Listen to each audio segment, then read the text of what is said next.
This is my 1990 Toyota Supra, non-turbo.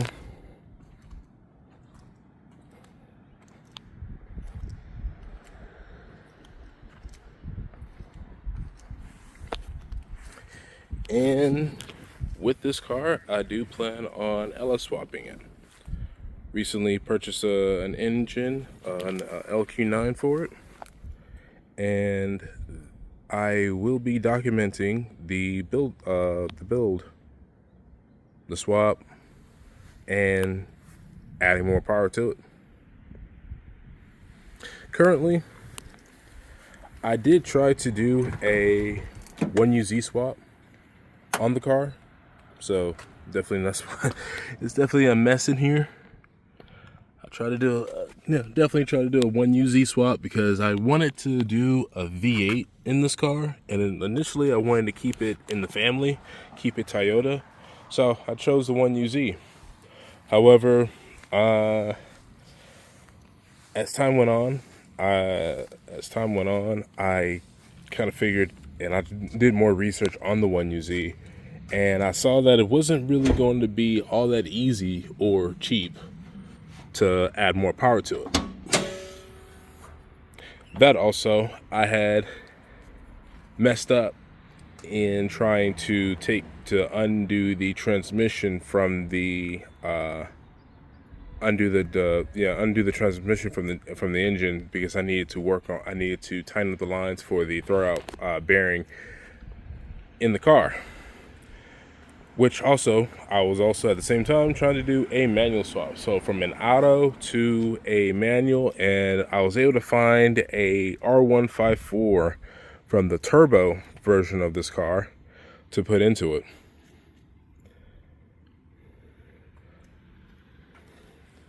So definitely what happened was that the transmission fell off the jack. I tried to put the transmission back on the jack, then tried to bolt it up back to the engine. Was just rushing, and kind of cracked the back end of the block. So, but I definitely, at the time, I had it running. All I needed to do was just to fix the clutch situation. But yeah, kind of, when Murphy's Law came into play. So I had done all the wiring for it. I've taken out the ECU, sold the ECU, because I decided to go ahead and do this, do the LS swap. I had bought the engine already, so I was like, you know what, let's go ahead and just sell the remaining parts I had for the car.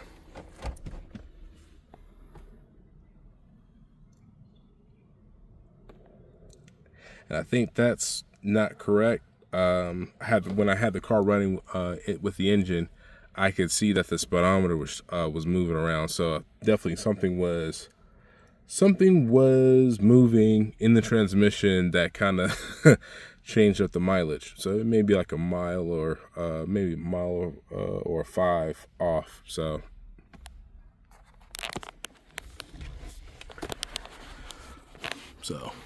and it's the back.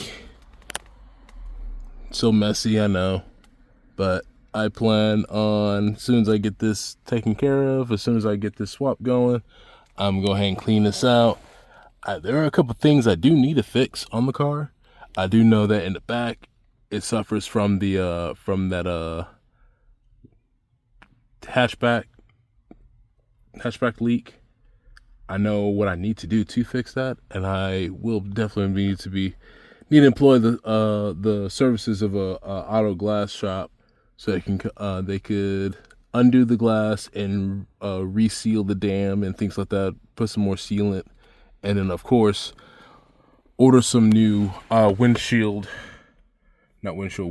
rear glass, what they call it is rear windshield, but with some rear glass trim to go around the back of that glass. So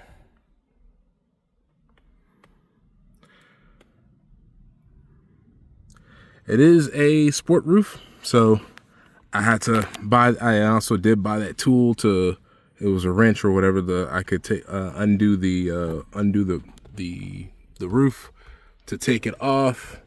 So as soon as I get this car running and driving and all that, that'd be maybe the first thing I'll do. I prefer, as much as I kind of like to have some, I guess, an open roof or a sunroof, considering I'm like 6'3", and cars are just a little too enclosed for me. So oh,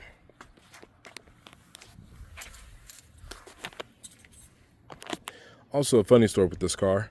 I had locked the keys when I bought it from the previous owner. He only gave me one set of keys, and I had locked those keys in the car after I was working on it at one point. I had to figure out how to fish it out. I was able to fish it out using a magnet and all of that. When I went back down to Houston, where I'm from, the other owner, he had more stuff, and he gave me another set of keys. So I will be cleaning this up and cleaning up the engine bay, removing some of the components in here. Definitely with an LS swap. I will be using the Camaro spacing. So that means that this will have to go. I'm gonna set this, take this out and save that somewhere.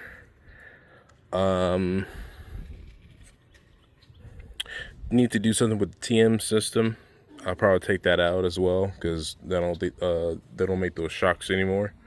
And definitely find some coilovers, get it all nice and handling correctly. But first, definitely will be addressing any old rubber issues or old rubber in the car, especially the tires. I don't know when was the last time they had new tires, but these are pretty ancient just from looking at them. Maybe good for one good burnout, but yeah. I would also be trying to figure out a lot of things, especially with a manual, because I never owned a manual car before. So I'll definitely be learning how to drive a manual. My grandmother had taught me at one point.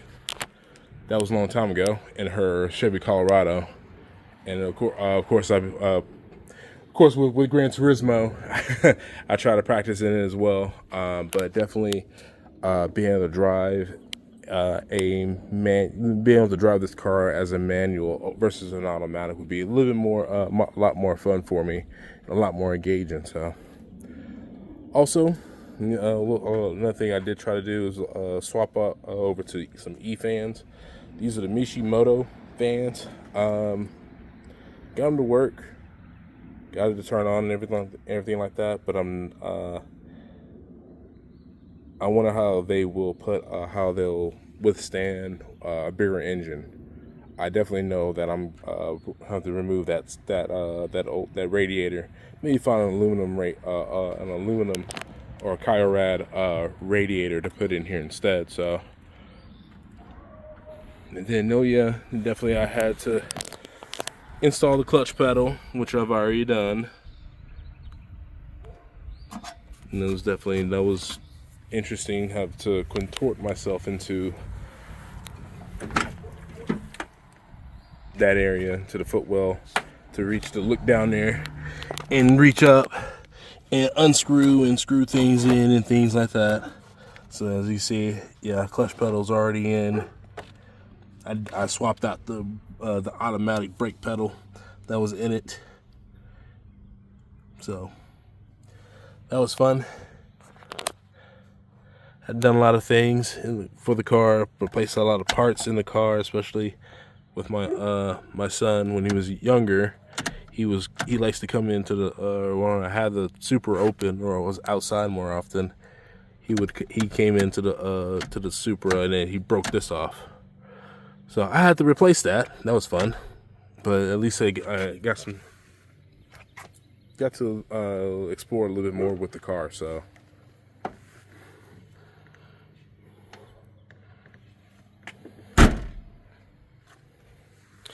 wait to get this going.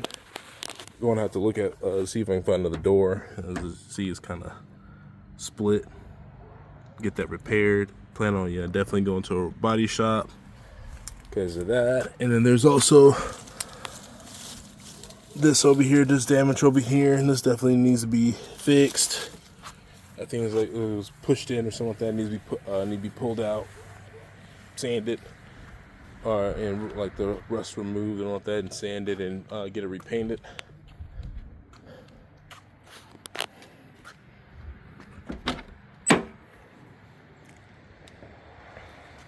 It's gonna be fun pulling these cables out again. And yeah, if anyone needs a 1UZ core, send them my way or reach out to me. The heads are still good on that engine. Just the block has a hole in the back. And I also have a rear sump oil pan that would go on to, because I initially thought it was just the oil pan that was broken, until I really looked underneath there, removed the upper oil pan, and saw that the crack went all the way up behind the block. So we'll also need to be removing. There's also the 1UZ, the Drift Motion 1UZ lightweight flywheel on here. That's on the back of that. Fresh clutch. That's on the back of it. There's 4 clutches for a W58. But yeah, definitely plan on. Just willing to let somebody just take the whole engine out and yeah, do what they will with it. Accessories still good. Oil pump, not oil pump. Wow. Power steering pump, alternator still good. I don't know about the AC compressor. I think that's probably still good, but I have replaced stuff on it. So I had to change out the distributors, changed out the spark plugs, spark wires. I gave this trying to seal it all up and everything like that, new seals, things like that, before I put it in here. But I am moving on. Doing LS swap. Definitely with an LS swap, I'm going to use it. I think it'd be a nice platform to learn more about adding power, changing out parts to add power, and then also adding power adders like supercharger, turbocharging, things like that. The way I'm going about this swap is that I'm trying to do it in a way that I'm not chopping up anything in the car. I found a couple of forms, form threads from like Supermania and Supra forms. Oops, see, there goes that water leak. From Supermania, it was Mighty Owl, and then on Supermania, and then on Supra forms it was I forgot what his name was on there, but I do know on YouTube his name was like Ironsight 85. So following their guides, following their builds, following the parts they use, things like that, definitely is a great way to start. But also definitely it gives me that chance to do the engine swap without chopping anything up, because I definitely would like in the future to have that. I definitely want that option in the future if I want to go to, if I do find a 2JZ GTE, I can drop that in here, or if I could just drop it in, no problem, no issue. Just swap out the engine, swap out the wiring and all of that, and then keep the R154. Do plan on getting a T56 in the future. Do know that Greenwich Racing he has a kit for the MK3 Supra. So definitely, if I want that extra gear, 6 gear, I know that's an option as well, and I may definitely go that route. But definitely want to learn more about how to do the swap, or not about going about doing a swap, engine swap, learn about the platform, and then going on and moving on to something different later on. So So definitely stay tuned. I will be making more videos. Yeah, I'll be making more videos and posting updates. Right now, just waiting on a couple parts to get in. Bought a couple parts, waiting for them to come in, waiting for the engine to come in. They should be able to ship it as early as the 11th, and it's coming from Florida. So hopefully it'll be able to get here, and get here by late this month, and then I'll be able to put it on the engine, throw it onto the engine stand, and yeah, definitely just go to town on it. Definitely refresh everything on the engine itself, seals. I do know that I will need to change out the oil pan for a 302-2. Definitely that would be for clearance for the cross member in the front of the Supra. Yeah, I also got like a bell housing, things like that for it, because this particular bell housing is for a Jeep AX15. However, the AX15 is able to bolt up to a R154 because they share the same bolt pattern for the bell housing part of the transmission. So yeah, stick with the R154. It'd be definitely should be a good transmission to practice shifting, learning how to drive a manual, and then going on to getting the T56 later on. And then when I get definitely get that, but also keep working on the Supra and doing the LS swap, adding more power to it. I would like to see maybe 500 horses, maybe a little less, or at least maybe like 450. I am getting Lq9. I don't know if I said that before. I am getting Lq9 for it. So out the box, it comes with a 345 horses, but also but I may end up losing out on that power because I'll be swapping out the truck manifold for a LS6 manifold. So, but definitely, like I said, the LS would be a very good platform to start with, to learn what it means to be able to build power, build an engine to build power, to get and see what it would take to get that to 500 horses. I don't think it's not hard. I've done a lot of research on it, and yeah, a lot of people, what they'll do is they'll put in turbos, things like that. But I want to try to make this an all motor thing, so definitely a cam swap will be in the future, and all those supporting mods as well. So alrighty, well, I appreciate for anyone that's watching the video. Leave a comment, subscribe for updates, and I'll keep making these videos and keep documenting on this build. Thank you.